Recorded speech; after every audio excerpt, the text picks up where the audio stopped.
नमस्कार प्रेक्षकांनो, स्टार प्रवाहावरील लग्नानंतर होईलच प्रेम या मालिकेच्या पुढील भागात आपण पाहणार आहोत की वसुंधरा घर सोडून जाण्याचा निर्णय घेते. मात्र त्यावेळी बाबा तिला थांबवतात आणि विचारतात, असं काय करू जेणेकरून तू घर सोडून जाणार नाहीस. त्यावर वसुंधरा उत्तर देते की तुझ्या सुनेला म्हणजेच रम्याला माझी माफी मागायला लाव. हे ऐकून सर्वजण सुन्न होतात आणि वसुंधराकडे पाहून लागतात. नंतर नंदिनी स्पष्टपणे सांगते की तुम्ही बाबांना सांगितलं की मी माफी मागावी, पण मी रम्याची माफी कधीच मागणार नाही.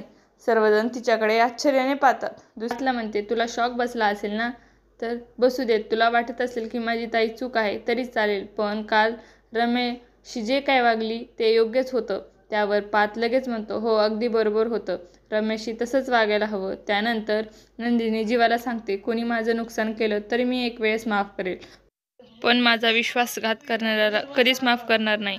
ऐकून जीवाही बुचकळ्यात पडतो. आता पुढच्या भागात आपण पाहणार आहोत की नंदिनी वसुंधरा आणि रम्याची माफी मागणार का, हे पाहणं अत्यंत उत्सुकतेचं ठरणार आहे.